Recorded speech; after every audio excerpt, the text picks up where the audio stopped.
నీకు విరోధముగా రూపొందింపబడిన ఏ ఆయుధము వర్ధిల్లదు. ఏ ఆయుధము వర్ధిల్లదు. వాగ్దానం అన్నిటిలో అతి శ్రేష్టమైనటువంటి వాగ్దానము అని మనం చెప్పుకోవచ్చు. వర్ధిల్లుట అనేది దేవుడు మానవుడి ఎడల కలిగినటువంటి ఉన్నతమైన ప్రణాళికలో ఒక భాగం. పుట్టినటువంటి బిడ్డ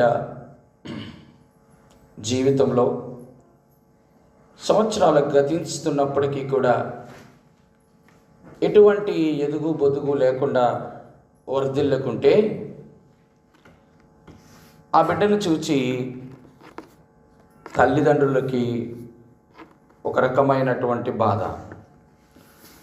ఎందుకు అంటే మిగతా వాళ్ళతో పోల్చుకున్నప్పుడు వారు సంవత్సరాలు నెలలు గడుస్తున్నప్పుడు వారి మాటలు వారి యొక్క శారీరకమైనటువంటి విధానంలో ఎదుగుతూ వర్ధిల్లుతూ వచ్చినప్పుడు నా బిడ్డలో ఏంటి ఎదగడం లేదు, ఎక్కడ నాలో లోపం ఉంది, ఆమె ఆహారములోని పెంచడంలోని ఏమైనా లోపం ఉందేమో అని చెప్పి మరొకసారి తరచు కొన్ని జాగ్రత్తలు తీసుకోవడం మనం చూస్తాం. ఇక్కడ దేవుడు తన బిడ్డల ఎడల కలిగి ఉన్నటువంటి ఒక అద్భుతమైనటువంటి ఆశీర్వాదపు పలుకులలో ఒక ఉన్నతమైన ప్రణాళిక ఏంటి అంటే తన బిడ్డలు వర్ధిల్లాలని. జీవితంలో మనిషి వర్ధిల్లకుంటే ఆ తండ్రికి ఎంత మనస్తాపనో కదా. మన పరలోకపు తండ్రి కూడా మనల్ని వర్ధిల్లాలని, మనం వర్ధిల్లితే చూడాలని ఆయన ఆశ.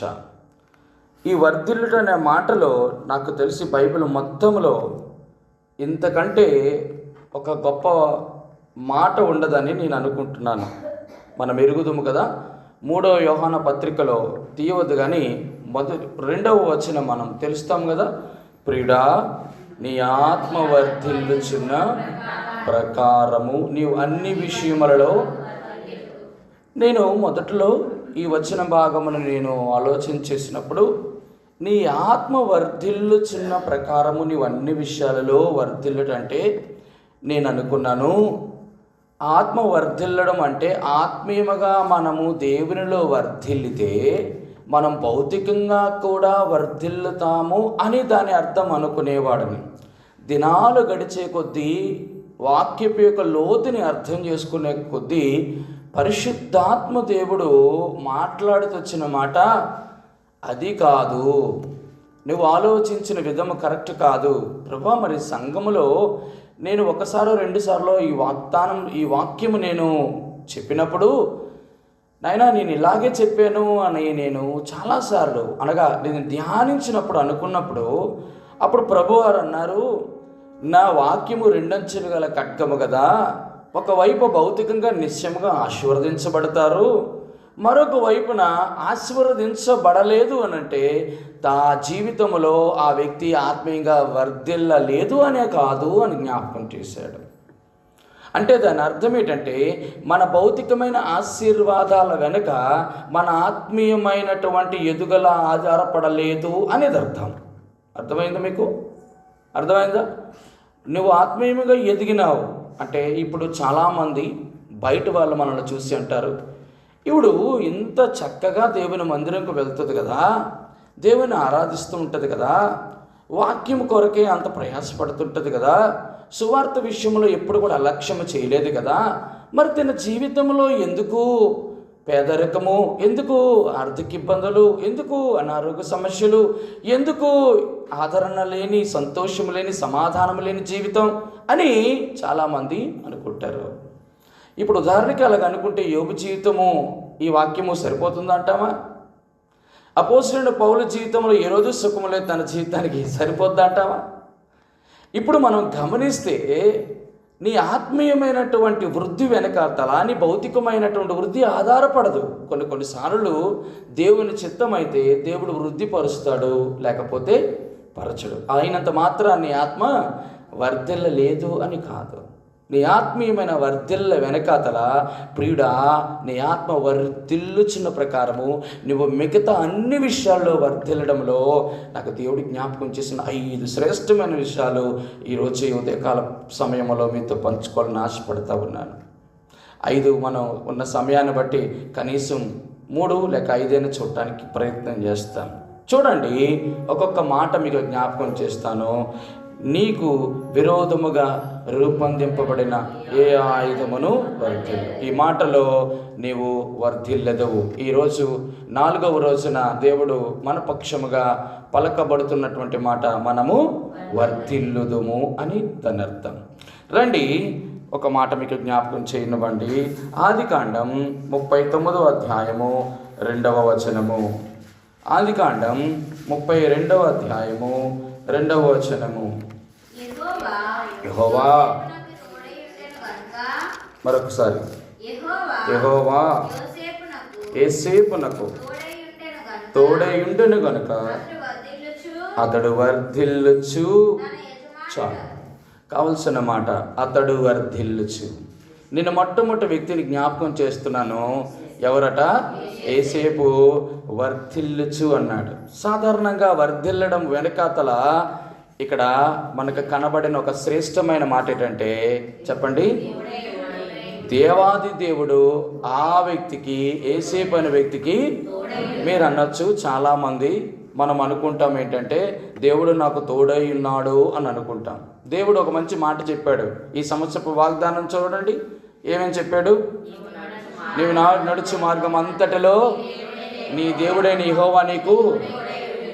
మీరు అంటారు, దేవుడు మనం ఎలాగ నడిచినా తోడు ఉంటామని అనుకుంటామా? మీకు అర్థం కాలా? మనం చాలాసార్లు ఏమనుకుంటే దేవుడు మనకి ఎలాగైనా, ప్రభువా నేను ఎలా తిరిగినా, ఎలా ప్రవర్తించినా, ఎలా జీవించినా నాకు ఉండడు. అలాగా దేవుని యొక్క తోడు ఎవరికి ఉందట? యోసేపుకు ఉందట. యోసేపు, దేవుడు నీకు ఎట్లయ్యా తోడై ఉన్నాడంటే, నాలో దేవుడు ఒక 3 శ్రేష్టమైనటువంటి విషయాలను కనుగొన్నాడు, అందుకే దేవుడు నాకు తోడై ఉన్నాడు. ఒకవేళ దేవుడట నీకు తోడై ఉంటే చూడండి, ఒక 3 శ్రేష్టమైన గుణాలను యోసేపులో మీకు జ్ఞాపకం చేస్తాను. 39వ అధ్యాయము 9వ వచనం. నీవు అతని భార్యవైనందున నిన్ను తప్ప మరి దేనిని నాకు అప్పగింపక ఉండలేదు. కాబట్టి నేనెట్లు ఎంత ఘోరమైన దుష్కార్యము చేసి దేవునికి విరోధముగా పాపం కట్టుకొందనని తన యజమానుని భార్యతో అనెను. మొదటిది, తన పవిత్రత విషయములో ఏ రోజు కూడా ఆయన రాజీ పడలేదు. దేవుడు మనకు తోడై ఉంటే, చెప్పండి, మన పవిత్రత విషయంలో ఏ రోజు కూడా రాజీ పడం. మనల్ని ఆకర్షించేటువంటి లోకము నీ దగ్గరికి ఫోతోఫోరు భారీ రూపంలో సాతానుగాడు నీ దగ్గరికి తీసుకొని వస్తాడు. అర్థమైంది నేను చెప్పిన మాట? ఫోతోఫరి రూపంలో ధనాన్ని నీ ముందుకు తీసుకొని వస్తాడు. జీవితంలో ఎప్పుడైనా గమనించండి, సాతానుడు వేస్తున్నటువంటి కుయుక్తులు, తంత్రములు మనం ఎరగని వారము కాదు. నీ దేవుడు నీకు తోడై ఉండడంలో, నిన్ను వర్ధిల్ల చేయడంలో దేవుని యొక్క ముఖ్య ఉద్దేశం ఏంటంటే నువ్వు ఆయన కొరకు పవిత్రంగా బ్రతుకుతావని. 2వ మాట చెప్పనా? 39వ అధ్యాయం 11వ వచనం. అట్లుండగా క్షమించండి, 10వ వచనం ఆఖరి భాగము. ఆమె మాట విన్నవాడు కాడు. మొదటిది పవిత్రత విషయంలో రాజీ పడని జీవితం. రెండవది ఏంటంటే దేవుని మాట కంటే ఇతరుల మాట లక్ష్యము చేయనివాడు. అర్థమైందని చెప్పిన మాట? అలాగనే మనుషుల మాట వినకూడదు అని కాదు, కానీ when compare to God and man, Joseph always cares about the word of God. దేవుని మాటకి ఏమిచ్చినాడు? ప్రాధాన్యత ఇచ్చాడు. నీవు దేవుని మాట వినిన వాడవు, దానవు అయితే అర్థమైంది, పాపానికి ప్రేరేపించబడిన ఏ మాటని కూడా నీవు వినవు. మొదటిది పవిత్రత విషయంలో రాజీ పడవు. దేవుని మాట కంటే ఇతరుల మాటను లక్ష్యము చేయవు. 39వ అధ్యాయం 13వ వచనం. అతడు తన వస్త్రమును ఆమె చేతిలో విడిచి తప్పించుకొన పోవుట ఆమె చూచినప్పుడు ఆమె చేతిలో నుంచి విడిచి తప్పించుకొని పారిపోవుట. ఇక్కడ గమనించవలసింది అదే మాటను మనం జ్ఞాపకం చేసుకుంటే చూడండి 18వ వచనం. నేను బిగ్గరగా కేక వేసినప్పుడు వాడు తన వస్త్రము నా దగ్గర విడిచిపెట్టి తప్పించుకొని బయటికి ఐగుప్తు దేశంలో పోతీఫరు భార్య దగ్గర తన వస్త్రంను ఉంచితే తనకి ఎటువంటి ప్రమాదం ఆయనకి తెలుసు. ఎందుకో తెలుసా? ఇదిగో నా దగ్గరికి వచ్చాడు, నన్ను వంచాడు, నేను అతన్ని వద్దనుకున్నాను, పొమ్మనన్నా కూడా ఇంతలో నేను గట్టిగా అరిచేసరికి అతనిని ఎక్కడైతే బంధిస్తారో అని తెలిసి తన వస్త్రాన్ని కూడా నా దగ్గర విడిచిపెట్టి తను వెళ్ళిపోయాడు. ఇప్పుడు సాక్ష్యం ఎవరిది? ఆమె చేసింది రైటా? జోసెఫ్ చేసింది రైటా? ఆమె చేసిందే రైటు. ఎందుకు? సాక్ష్యాధారం దొరికింది. విచిత్రం చెప్పనా? దేవుడు గమనించండి, నీకు తోడై ఉంటే లోకములో నీ గురించి ఎవరు చెడుగా అనుకున్నా పర్వాలేదు, కానీ దేవుని దృష్టిలో నీ సాక్ష్యాన్ని కాపాడుకుంటావు. అర్థమైందని నేను చెప్పిన మాట. నిజానికి మనందరికీ ఏమనిపిస్తుంది? ఏసేపు తప్పు చేశాడేమో అనిపిస్తుంది, కానీ తప్పు చేయడానికి ప్రేరేపించింది ఎవరు? పోతీఫరు భార్య. కానీ తన బట్టనేను వదులుకున్నాడు, కానీ తన బతుకును మాత్రం వదులుకోలేదు. నేను బ్రతికుండాలి, నేను దేవుని బిడ్డని కాబట్టి నేను దేవునికి ప్రీతిగా ఉండాలని చెప్పేసి మూడవ మాట, మొదటిది పవిత్రత కొరకు రాజీ లేకుండా బతికాడు. దేవుని మాట కంటే ఇతరుల మాట ఎక్కువ లక్ష్యం చేయలేదు. మూడవది అన్నిటికంటే మీరు గమనించండి, తన సాక్ష్యము లోకములు ఎలాగున్నప్పటికీ కూడా, అంటే అర్థం ఏంటంటే మనుషులు నా గురించి ఏమనుకుంటున్నారో కంటే దేవుడు నా గురించి ఏమనుకుంటున్నాడో అని ఆలోచించేవాడుగా ఉన్నాడు. ప్రియమైన సహోదరుడా, సహోదరి, వినాలి ఈ మాట. మన జీవితంలో దేవుడు నిన్ను వర్ధిల్ల చేయాలంటే మొట్టమొదటిగా ఏసేపు వలె మన జీవితంలో ఎప్పుడూ కూడా మన పవిత్రతను కాపాడుకుందుముగాక. నీ జీవితంలో మొదటగా దేవుడిని వర్ధిల్ల చేయాలంటే ఏం చేయాలా? పవిత్రతను ఎట్టి పరిస్థితుల్లో రాజీ పడద్దు. దేవుని మాట కంటే ఇతరుల మాట లక్ష్యం పెట్టద్దు. మూడోది, నీ సాక్ష్యాన్ని కాపాడుకో. మొదటిది. రెండవ మాటకు వస్తాం. చూడండి, ఆదికాండ గ్రంథం 39:2 మనం వచనం ద్వారా మాట్లాడుతూ వచ్చినాం. మరలా యెషయా గ్రంథం 54వ చూడండి 17వ వచనం చదువుకుంటాం. వర్ధిల్లదు.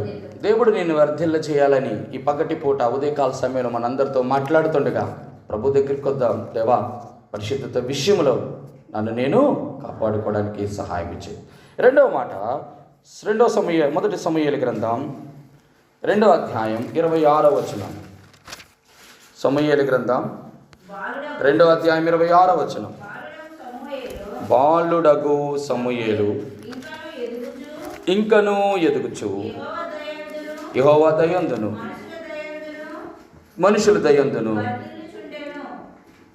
బాలుడగు సమూయేలు ఇంకను ఎదుగుచు యెహోవా దయందును వర్ధిల్లుచుండును. ఇక్కడ గమనించండి మీరు, వర్ధిల్లుట అనేది బాలుడగు సమూయేలు ఇచ్చిన ప్రాధాన్యత, 2 ప్రాధాన్యతలో మొట్టమొదట దేవుని దయందును ఎదగడం ప్రారంభించాడు. మనం ఎప్పుడైతే దేవుని దయందు ఎదుగుతామో ఆటోమేటిక్గా దేవుడు మనుషుల దయని దేవుడు మనకి అనుగ్రహిస్తాడు. నాకు మనుషుల దయ ఉంది, నాకు దేవుని దయ లేకపోయినా పర్వాలేదు అని అనుకుంటే ఈ ఉదయకాల ధ్యాన కూడికలో మనం అర్థం చేసుకోవాల్సింది, మన ప్రాధాన్యత దేనికి? దేవా, వర్ధిల్ల చేసేవాడు నీవు కదా, నా బ్రతుకును మార్చగలిగిన శక్తి కలిగిన వాడు నువ్వు కదా. నీవు ఎదిగింప చేయాలని ఆశపడుతున్నప్పుడు ఇంతకీ నేను మనుషులు దయను కోరుకుంటున్నానా, లేదా నీ దయను నేను ఆశిస్తున్నానా? ఈ పగటి పూట మనము ఆలోచన చేసినప్పుడు బాలుడైన సమూయేలు యెహోవా దయందు ఎలా వర్ధిల్లాడు? ఒక్క మాట మాత్రం నేను చెప్పగలను. చూడండి, 2వ అధ్యాయం 21వ వచనం. 2వ అధ్యాయం 21. యెహోవా హన్నాను దర్శింపగా ఆమె గర్భవతి 3 కుమారులు 2 కుమార్తెలను కలిగెను. అయితే అండర్లైన్ చేసి పెట్టుకోండి. అయితే బాలుడగు సమూయేలు యెహోవా సన్నిధిని ఉండి, ఇందాకలా చదివింది మనం 26వ వచనంలో, బాలుడగు సమూయేలు ఇంకను బాలుడగు సమూయేలు ఎదుగడం కాదు, ఇంకా ఎదగడం. ఎక్కడి నుంచి ఆరంభమైంది తన ఎదగడం అంటే, మన జీవితంలో సమూయేలు మనకి ఇస్తున్నటువంటి ఒక శ్రేష్టమైన ఆలోచన. నా దయ నీకు ఉండాలి అంటే, నేను వర్ధిల్ల చేయాలంటే, బాలుడకు సమూయేలు ఎలా ఎదిగాడో నువ్వు అలాగ ఎదగాలి. ఎక్కడ ఎదిగాడు? లోకంలో కాదు, స్నేహితుల మధ్య కాదు, సంబంధాల మధ్య కాదు, బంధువుల మధ్య కాదు, ప్రీతిగా చూసేటువంటి బంధువుల మధ్య కాదు, ఇరుగు పొరుగు వారి మధ్య కాదు, నీకు సహాయం చేసేవారి మధ్య కాదు, నీకు సదుపాయమును అనుగ్రహించిన వారి మధ్య కాదు. తన యొక్క ఆలోచన ఎక్కడంటే, నేను వర్ధిల్లాలంటే నన్ను వర్ధిల్ల చేసేటటువంటి ఒక వ్యక్తి ఉన్నారు, ఆ వ్యక్తి కోరుకునేటువంటి స్థలంలో నేనుంటే దేవుడు నన్ను వర్ధిల్ల చేస్తాడు. చెల్లి, తమ్ముడా, ఈరోజు నీ బిడ్డలు వర్ధిల్లాలంటే, మన జీవితాలు వర్ధిల్లాలంటే ఒకే ఒక స్థలం, బాలుడకు సమూయేలు ఈ ఉదయకాల సమయంలో మనకి జ్ఞాపకం చేస్తున్నాడు. నీవు సన్నిధిలో ఉన్నావా? ఆయన సన్నిధిలో ఉండడం అంటే ఏంటో తెలుసా? దేవుడికి ఎంత ఇష్టమో మాట చూడండి. కీర్తనల గ్రంథం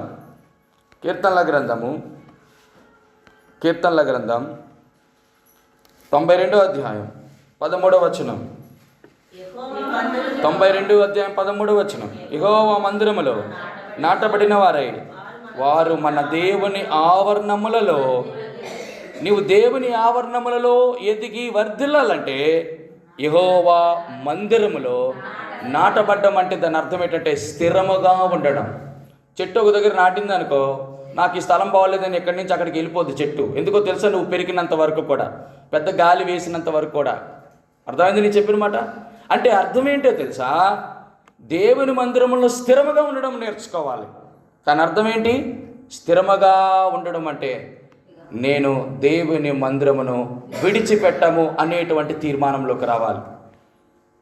ఎవరు చెప్పారు ఈ మాట? మేము మా దేవుని మందిరమును విడిచిపెట్టమన్న మాట ఎక్కడుంది? నెహెమ్యా గ్రంథంలోని మనం చూస్తాం. నెహెమ్యా సాధారణమైన వ్యక్తి కాదు. ఒక మంచి పరాయి దేశంలో ఉన్నప్పుడు, ఉన్నతమైనటువంటి స్థితి, ఉద్యోగంలో ఉన్నప్పుడు, అన్ని బాధ్యతలు, కర్తవ్యములు ఉన్నప్పటికీ దేవుని మందిరం పట్ల ఉన్నటువంటి ఆలోచన ఎంత గొప్పది. ఈరోజు కూర్చున్న చెల్లి, తమ్ముడా, అన్న, అక్క, వినండి ఈ మాట. సహోదరులారా వినండి ఈ మాట. దేవునికి నువ్వు ప్రాధాన్యత ఇవ్వడంలో 7 శ్రేష్టమైన విషయాల్లో మొట్టమొదటి దేవుడు ఏమనుకుంటాడో తెలుసా? దేవుని మందిరం పట్ల నీ వైఖరి ఏంటి? ఈరోజు నువ్వు ఎదగలేకపోవడానికి, నువ్వు వర్ధిల్లలేకపోవడానికి, నువ్వు ఎంత సంపాదించినా నీ దగ్గర ఉండకపోవడానికి, నీ బిడ్డలు వర్ధిల్లలేకపోవడానికి, నీ జీవితంలో ప్రభువా వర్ధిల్లినట్టే కనబడుతుంది. కళ్ళు మూసి కళ్ళు తెరిచేటప్పటికి అంతా కూడా నిర్మానుష్యమైనట్టు కనబడుతుంది. కారణం ఏంటి? నీ జీవితంలో నీవు, మనమందరము కూడా ఇక నుంచి దేవుని యొక్క మందిర ఆవరణములలో ఎదుగుచు ఆయన దయను మనం పొందుకుంటూ మనమందరము కూడా వర్ధిల్లుదుముగాక. 2 మాటలు మీకు జ్ఞాపకం చేశాను. మొదటిది, పవిత్రతగా జీవిస్తే దేవుడు వర్ధిల్ల చేస్తాడు. రెండోది, దేవుని సన్నిధిలో నువ్వు మానక స్థిరముగా ఉంటే దేవుడు నేను వర్ధిల్ల చేయాలని ఆశపడుతున్నాడు. 3వ మాట చూడండి, 2 దినవృత్తాంత గ్రంథం, త్వరగా 2 దినవృత్తాంతములు 26వ అధ్యాయం 5వ వచనం. 2 దినవృత్తాంతముల గ్రంథం, చెల్లిని తీయలేదు ఇంకా. 2 దినవృత్తాంతములు 26వ అధ్యాయం చదువునాను. దేవుని ప్రత్యక్షత విషయమందు తెలివి కలిగిన జకర్యా దినములలో అతడు దేవునిని ఆశ్రయించెను. అతడు దేవునిని ఆశ్రయించినంత కాలము దేవుడు అతనిని మరొకసారి దేవుడు అతనిని ఎవరు వర్ధిల్ల చేయాలా? దేవుడు వర్ధిల్ల చేయాలి. ఎవరిని వర్ధిల్ల చేశాడు ఇక్కడ? జకర్యానా? జకర్యా దినాలలో ఉజ్జియా అనేటువంటి యోధారాజు ఉన్నాడు. ఒక చిన్న మాట మీకు అడిగినవ్వండి. ఇంతకీ ఉజ్జియా ఎవరు? ఇజ్రాయెల్ రాజా, యోధారాజు, అవునా?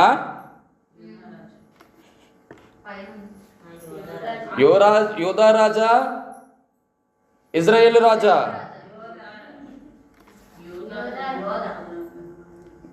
ఎవరో చూడండి. మీకు అంత డౌట్ ఉంటే యెషయా గ్రంథం 1వ అధ్యాయం 1వ వచనానికి వచ్చేయండి.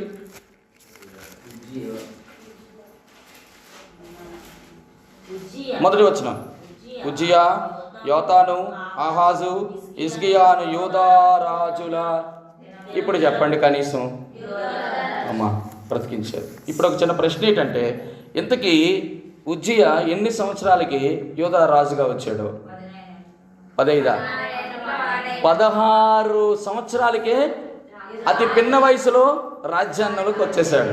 ఇంతకీ ఎన్ని సంవత్సరాలు పరిపాలించాడో? ఎన్నమ్మా? 52 సంవత్సరాలు. వెరీ గుడ్, వెరీ గుడ్, చాలా బాగా చెప్పారు. ఇప్పుడు అసలైన ప్రశ్న అడుగుతాను. ఇంతకీ ఉజ్జియా తల్లి పేరేటో? సరే, టైం అయిపోతుంది. యొకెల్యా. ఇప్పుడు గమనించాల్సిన మాట ఏంటంటే, ఇక్కడ చెప్పబడుతున్న శ్రేష్టమైన మాట ఏంటట? మరొకసారి చదువుతారా? దేవుని ప్రత్యక్షత విషయమందు తెలివి కలిగిన జకర్యా దినములలో అతడు దేవుని ఆశ్రయించను, అతడు యెహోవాను. అక్కడ ఎంత మంచి మాట అన్నాడంటే, యెహోవాను ఆశ్రయించినంత కాలము. యెహోవాను ఆశ్రయించడం అంటే అర్థం ఏంటో తెలుసా? ఒక చక్కటి మాట అన్నాడు, యెహోవా మీద ఆధారపడ్డం. మీకు అర్థమైందా? తండ్రి గారు ఎప్పుడు ఒక మాట ఇలా చెప్తారు. ఏంటంటే,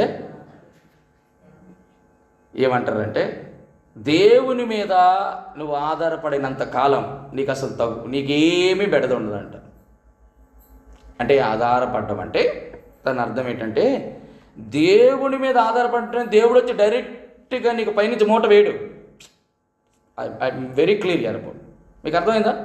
నీకు దేవుడు ఒక సాయం చేయాలనుకున్నాడు అనుకోండి, దేవుడు తన ప్రజలను ప్రేరేపించి నీ దగ్గరికి తీసుకొని వచ్చి నిన్ను చేయడానికి ప్రయత్నం చేస్తాడు. అర్థమైంది నేను చెప్పిన మాట? దేవుడు ఏం చేస్తాడు? మనుషులను ప్రేరేపించి వారిని దగ్గరికి తీసుకొని వచ్చి నీ అవసరతను తీర్చేటట్టు దేవుడుగా ఉంటాడు. అంతేగాని నేను పట్లండానికి వెళ్ళానండి, ఆటోమేటిక్గా నేను చూస్తే మూట కనబడిందండి, తెరిచి చూడగానా ఏం చేయాలట? సాక్ష్యాలు ఇప్పుడు అన్నీ అలాంటివే. ఆ మధ్యకాలంలో ఎవరో సహోదరి నాకు ఒక సాక్ష్యం పంపించింది. ఇంట్లో భోజనం అయిపోయింది, గ్యాస్ అయిపోయింది, అలా అయినట రావాలని చెప్పాడట. అదేంటి ప్రభువా నువ్వు ఇప్పుడు వచ్చావు, మా ఆయన ఇంకా డ్యూటీకి వెళ్ళలేదంటే, ఏంటి నీకు సమస్య అంటే, నీకు వంట అవ్వలేదు కదా. అప్పటికే గ్యాస్ సిలిండర్ దేవుడే తీసుకొచ్చాడట, ఇమీడియట్గా వండి పెట్టేశాడట. రండి మన ఇద్దరం కూడా కబుర్లు చెప్పుకుందాం అన్నాడట. ఆవిడ చెప్పడం మరలా అలవాటు చేశాను కదా. ఆ మాటలు చేస్తున్నప్పుడు నాకు గొప్ప విచిత్రం అనిపించింది. యేసుప్రభు కంటే ఈవిడ అలవాటు చేసిందట. ఏంటి ఆవిడకి ఆయనకి దక్కలేనట్టు, ఇంకా ప్రపంచంలో ఆవిడ ఒక్కడే ఉన్నట్టు, అయినా ఆవిడ మాట్లాడకపోతే ఇంక దేవుడు ఉన్నట్టు.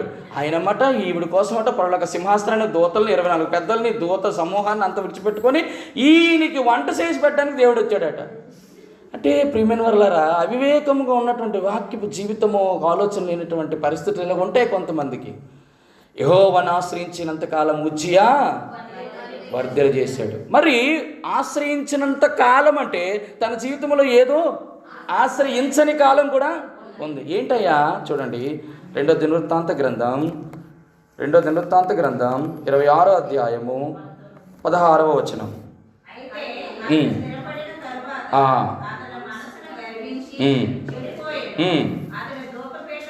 ధూపం వేయించుకో.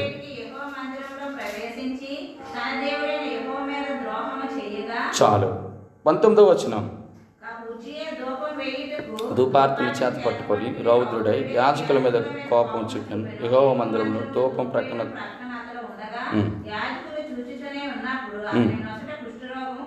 21వ వచనం. కుష్ఠరోగి ఉండెను. కుష్ఠరోగి యెహోవా మందిరంలోనికి పోకుండా ప్రత్యేకింపబడిన గనుక అతడు ప్రత్యేకంగా ఒక ఇంటిలో నివసించుచుండెను. చాలు. రైట్. 23వ వచనం. ఉజ్జియా తన పితరులతో కూడా నిద్రించెను. అతడు కుష్ఠరోగి అని రాజుల సంబంధమైన శ్మశాన భూములు అతని పితరుల దగ్గర అతని పాతిపెట్టిరి. అతని కుమారుడైన యోతాము అతనికి బదులుగా రాజైన ఉజ్జియా తన మరణ దినము వరకు కుష్టి రోగి అయి. ప్రియమైన వారలారా, దేవుణ్ణి ఆశ్రయించడం అంటే దేవుని ఆధారపడడం, దేవుని మీద ఆధారపడడం అంటే దేవుని చిత్తాన్ని అడిగి తెలుసుకొని ప్రవర్తించడం. అది ఆలోచన. ఈరోజు నీ జీవితంలో వర్ధిల్లలేకపోవడానికి కారణం ఏంటంటే ఆశ్రయించినంత కాలము దేవుణ్ణి, ప్రభా నీ చేయాలా, ప్రభా నేను అక్కడికి వెళ్ళాలా, ప్రభా ఇది నీకు ఓకేనా, ప్రభా ఇది చేయడం వల్ల నా జీవితంలో ఏదైనా సంభవిస్తుందా, ఇది మంచిదా కాదని ప్రభు దగ్గర ఆశ్రయించడం అంటే ప్రార్థన చేయడం. అది వాక్యము ద్వారా రూఢీపరచుకోవడం. మన సొంత ఆలోచనలు, మన సొంత పద్ధతులు, మన సొంత తెలివితేటలు ఉపయోగించి యాజకులు చేయవలసినటువంటి ధూపము వేయవలసింది ఎవరు వేశాడు? రాజు వేశాడు. రాజు తీర్పు తీర్చడానికి, పరిపాలించడానికి, న్యాయం చేయడానికి. కానీ యాజకుల పనిలో ఏం చేశాడు? చేయి దూర్చాడు. అంటే దాని అర్థం అంటే దేవుడు మనకి ఏ పని నప్పు చెప్పాడో ఆ పని చేయడానికి మాత్రమే మనము చేయాలి. అంతకు మించి మనం చేయడానికి ప్రయత్నం చేస్తే దేవుడికి అంట కోపము రప్పించడట. దేవుని యొక్క కోపము ఉజ్జియా మీద రగులు కొనగా మరణ దినము వరకు తనకు వచ్చిన కుష్టి ద్వారా అలాగే చనిపోయాడు. కానీ తన కుష్టి అనలేదు. చెల్లి, ఒక మాట దేవుడు ఈరోజు నేను వర్ధిల్ల చేయాలని ఆశపడుతున్నటువంటి దేవుడు ఏమంటున్నాడు తెలుసా? నువ్వు వర్ధిల్లాలంటే నువ్వు మొదట పవిత్రంగా జీవించు.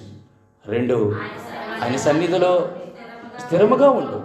3వది, నా మీద ఆధారపడు, నన్ను ఆశ్రయించు, నా చిత్తము కనుగొని నేను ఏది చెప్పితే అది చేయడానికి ప్రయత్నించాయి. కొన్నిసార్లు కష్టమే. నీకున్న అధికారమును బట్టో, మనకు ఉద్యోగం బట్టో, మనకున్న పరిస్థితులు బట్టో నేను కూడా చేయగలను అనుకున్నారు. వినండి ఈ మాట. 12 మంది కర్రలు వచ్చాయి, కానీ అహరోను కర్ర మాత్రమే. దేవుడు ఏర్పరచుకున్నవాడి పరిశుద్ధుడు. దేవుడు ఏర్పరచుకుంటేనే సేవ అప్పగిస్తాడు.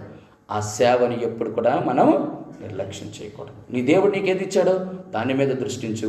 దేవుడు నిన్ను వర్ధిల్ల చేస్తాడు. ఇక్కడ 3వ మాట ఉజ్జియా మనకు జ్ఞాపకం చేస్తుందంటే అతడు దేవుని ఆశ్రయించినంతకాలం, దేవా నా ఆశ్రయము నీవే, నా దుర్గము నీవే, నా శైలిము నీవే, నా కోట నీవే, నా కొండ నీవు, నా బండ నీవు, దేవా నీవు తప్ప నాకెవ్వరు లేరయ్యా, నువ్వేం చెప్తే నేను అది చేయడానికి. అది కష్టమైనా కూడా మరి ఎలాగా మనం చేయాలి.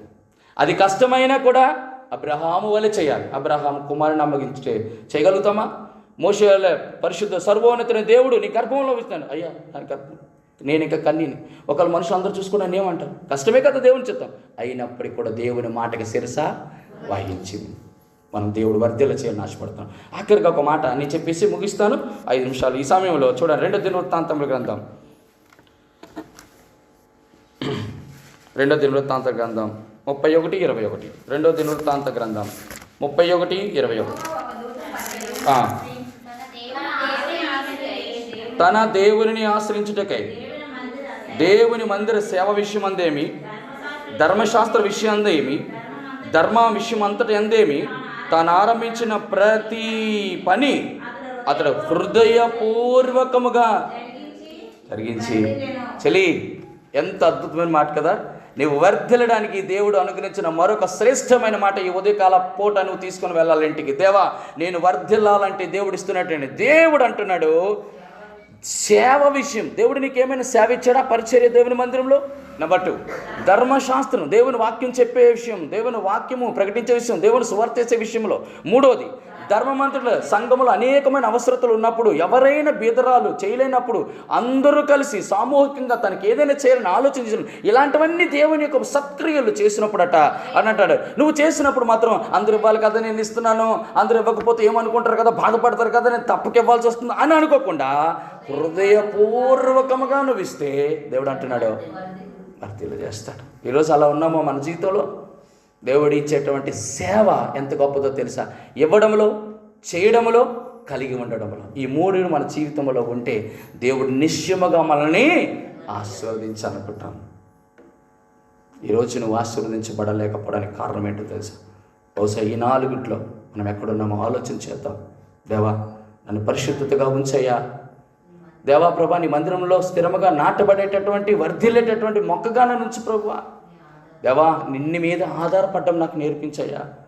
దేవా అన్నిటికన్నా హృదయపూర్వకంగా నీ సేవ అంతటి విషయం మనుషులు చూస్తారని కాదయ్యా, మనుషులు గణపరుస్తారని కాదయ్యా, మనుషులు ఏదైనా పొగుడుతారని కాదయ్యా.